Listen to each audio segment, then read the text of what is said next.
So here is x, and here is a, various copies of the x-axis.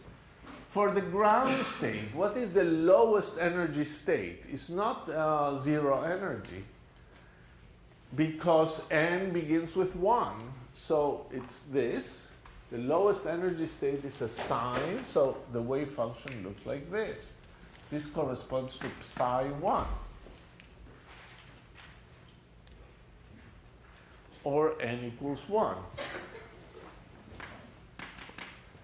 The next one corresponds to n equal 2 and begins as a sine, and it just goes like this. You add half a wave each time. Remember, we quantize Ka with n pi, so each time that you increase n, you're adding pi to Ka. So the phase, you see, you have sine of Kx.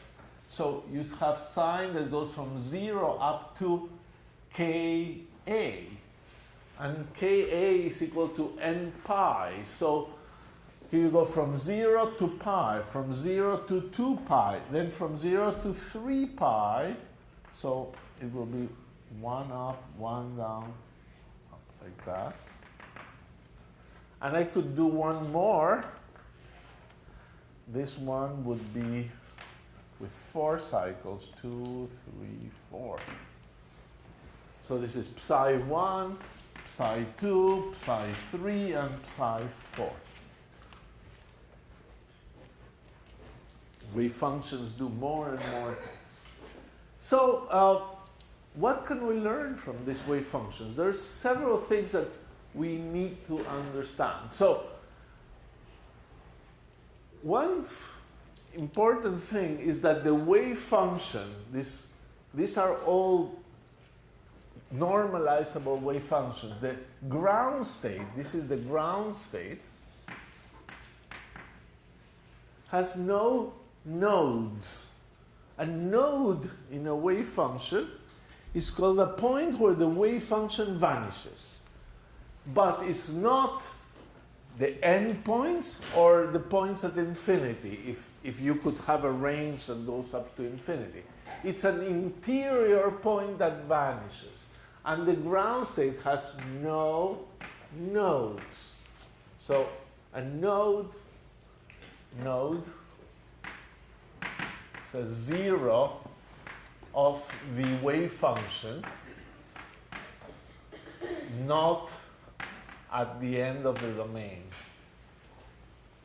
End of the domain.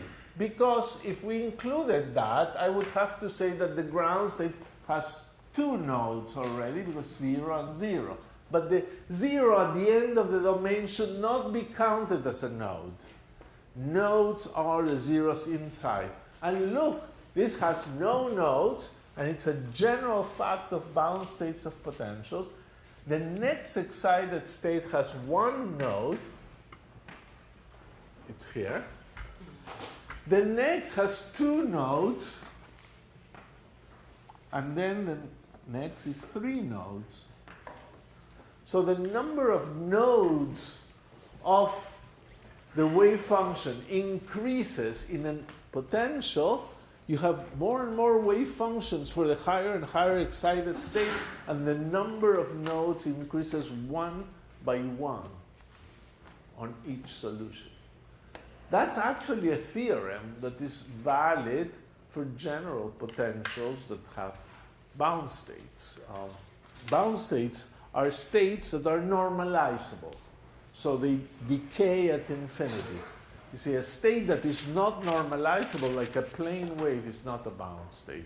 It exists all over.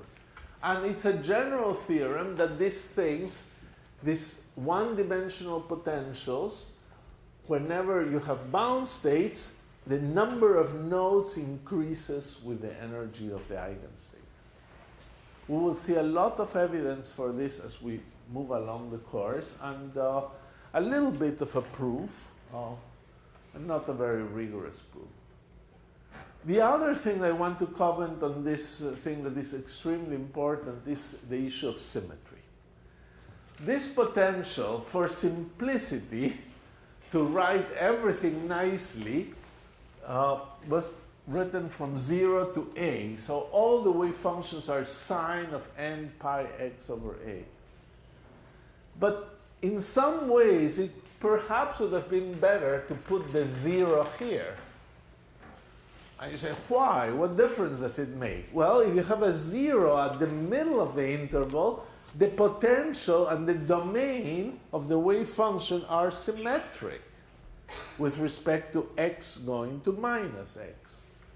So actually, when you look at the wave functions, thinking you can rethink this as an infinite box from a over 2 to minus a over 2, and the solutions, you just copy them, and you see now this line that I drew in the middle.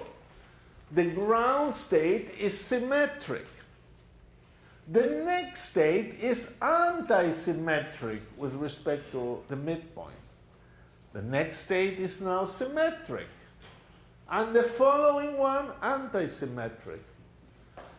So this is also a true fact. If you have bound states of a symmetric potential,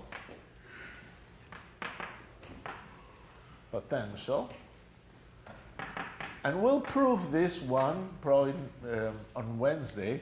A symmetric potential is a potential for which v of minus x is v of x. Bound states of a symmetric potential are either odd or even.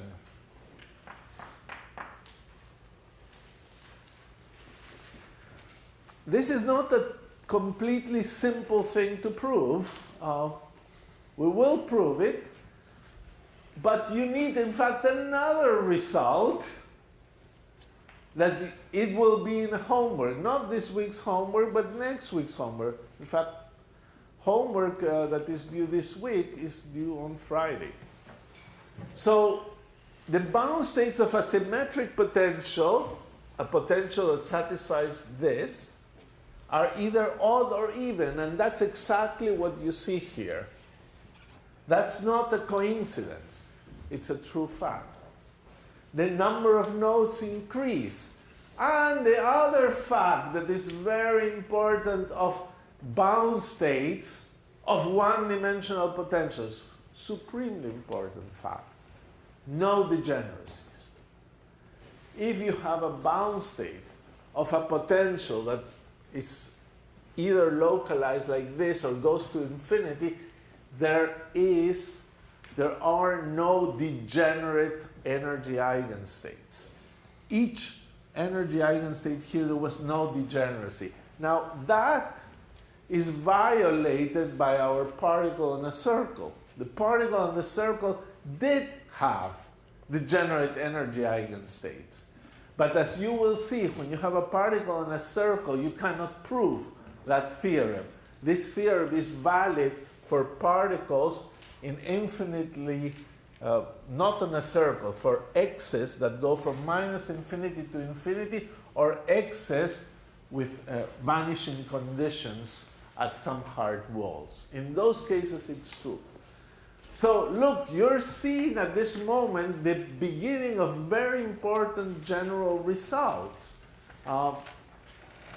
Very fundamental general results that allow you to understand the structure of the wave function in general. We're illustrating it here, but they are very much true in general potential. So what are they? For one-dimensional potential and bound states, no degeneracy, number of nodes increasing one by one. If the potential is symmetric, the wave functions are either even or odd.